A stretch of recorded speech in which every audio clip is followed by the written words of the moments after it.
రేవంత్ రెడ్డి 6 గ్యారెంటీలు అమలవుతున్నాయని అంటుండు. అందరికి మహిళల కోసమే బస్సులు పెట్టినా ఎక్కడికైనా పోవడానికి అని చెప్పేసి అని అంటుండు. అందరూ బస్సులలో కూడా తిరుగుతున్నారు మహిళలు. మరి ఇక 2 సంవత్సరాలు దాటుతుంది సీఎం రేవంత్ రెడ్డి అధికారంలోకి వచ్చిన తర్వాత. మీకు పెట్టిన పథకాలు ఎంతవరకు అందుతున్నాయి? మరి పథకాలు మంచిగున్నాయా?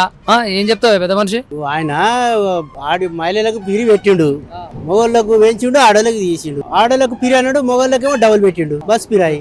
ఈ పథకాలంటే రైతు బంధు ఓనికి వస్తుంది, ఓనికి వస్తలేదు. ఎవ్వరికి నాకు అది ఇంతవరకు మన రుణమాఫీ అప్పుడే తెచ్చుకోన్నాడు, ఎలక్షన్ అప్పుడే తెచ్చుకోన్నాడు. డిసెంబర్ దాకా ఇవాళ పోయి తెచ్చుకోపోయి అన్నాడు. ఆశపడి నా సొంత మస్తుగా పోయి తెచ్చుకోరు. నాకుంది 1,50,000 ఉంది, మా రాలే. 2 లక్షల వరకు చేస్తానడగా. 2 లక్షలు నాకు 1,70,000 నాకు అంతే. ఇక చేయకనే మొన్న రుణం అది మితి కట్టేసిన. అడిగినా రాలేదన్నారు. రాంది ఎట్లా ఇస్తాం? రేవంత్ రెడ్డి ఆడికే పో అంటారు, లెక్కలే లేదు.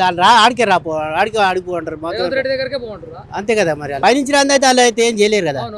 పైనుంచి వస్తేనే వాళ్ళు చేస్తారు, వాళ్ళు అయితే ఏం చేయలేరు. ఆయన మాటలే అక్కడే ఏనో మీటింగ్లలో మాట్లాడితే కాదుగా, లెక్కలు కూడా చెప్తున్నాడే. లెక్కలు చెప్తాడు. మరి చూడు ఎంతో. నాకైతే రాలేదు, ఎవరికి వచ్చిందో రాలే, కానీ నాకైతే రుణమాఫీ రాలేదు. గ్యాస్ అంటే గ్యాస్ కూడా 1000 రూపాయలు గ్యాస్ తీసుకుంటారు, గ్యాస్ పిరి ఏం లేదు. 500లకు రాలేదు. అవద్దం లేదు, అవద్దం నీకు తోటి అవద్దం అంటే మాకు ఏమన్నా వస్తా? అవద్దం ఏం లేదు, నిజమే అది.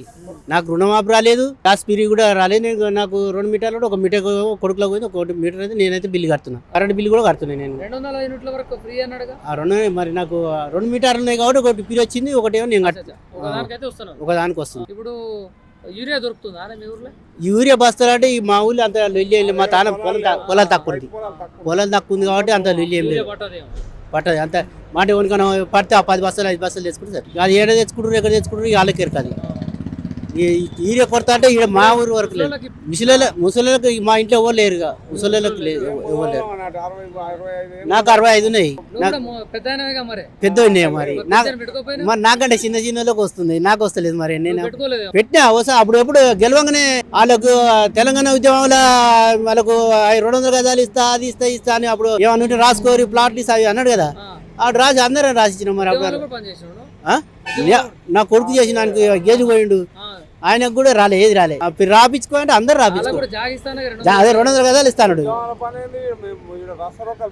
రాస్తా రోజు చేసినప్పుడు అన్ని చేసిండు. అప్పుడు కేసు అయింది, కేసుకు వచ్చిండు. 2-3 సార్లు తిరిగి వచ్చినా కూడా అది ఉద్యమాలు కొట్టాలి.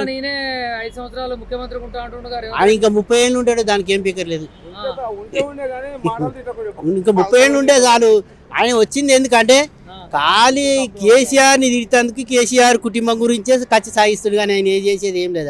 ఆయన గురించే తిడుతుడు, కానీ నేను మంచిగా చేస్తున్నాను పేరు తెచ్చుకోవట్లేడు. మరి అందరూ ఊర్లలో నన్నే ఇష్టపడుతున్నాడు. ఇక ఆయన మనసులో ఉందేమో, అది ఆయన మనసులో ఉంది. కానీ మా మనసులో అయితే ఇట్లా మాట, మా మనసులో అయితే ఇప్పుడు మళ్ళీ వచ్చేది అయితే కేసీఆర్ వస్తాడు. మళ్ళీ ఇప్పుడు ఈ ఎలక్షన్లో, ఇప్పుడు మున్సిపల్ ఎలక్షన్ అయితే ఖచ్చితంగా మెజార్టీ ఈయనదే వస్తుంది. ఇక కేసీఆర్ వస్తుంది. ఇష్టం అందరికి ఉంది, నా ఒక్కని కాదు, దేశం అంతా ఉంది. అది అర్థం ఉంది, అందరూ అంతే. అది వాళ్ళు అడగాలి కానీ అది కరెక్టే. అది కానీ అందరికి ఉంది, నా ఒక్కని కాదు, నేను ఒక్కని అంటే ఒక్కని వేస్తే రాదు. అది పబ్లిక్ వేస్తేనే అవుతుంది. అది పబ్లిక్ వేయాలి. కానీ ఇప్పుడు నువ్వు మాట్లాడేదాన్ని బట్టి చూస్తే మరి కొంచెం ఇప్పుడు ఏముందంటే మొన్న ఏమన్నారు, రేవంత్ అది కేసీఆర్ 2 సార్లు చేసింది కాబట్టి ఆయనకి సరే ఈయన గెలిపిస్తే నేను మళ్ళీ ఇది కూటీలు ఇస్తా, అది ఇస్తా అని తీసుకుడు కదా. ఆ కూటీలు లేవు, ఏది లేదు, ఎక్కలేదు. ఇప్పుడు మాటల వరకే మిగులుతుంది ఆయన రాజకీయం అంతా. కేసీఆర్ కూడా అప్లపాలు చేసిండు రాష్ట్రాన్ని. ఆయన అప్లపాలు అంటే ఆయన చేసిండు, అందరికి ఇచ్చిండు. ఆయన ఒకటేం చేసిండు, ఉన్న 100 ఎకరాలు ఉన్నోనికి ఇచ్చిండు, 10 ఎకరాలు ఉన్నోనికి ఇచ్చిండు, ఎకరం ఉన్నోనికి ఇచ్చిండు. అట్లా ఇవ్వడమే ఆయనకు దెబ్బతీసింది. లేకపోతే ఆయనకి ఏం దెబ్బతీయ 100 ఎకరాలు ఉన్నోనికి కూడా ఇచ్చేవరకు ఆయన దెబ్బతీసింది. ఉన్నోనికి ఎంతవరకు ఇవ్వాలి? 5 ఎకరాలు, 10 ఎకరాలక, 20 ఎకరాలక ఇచ్చింది. అవి ఏం రాకపోవు.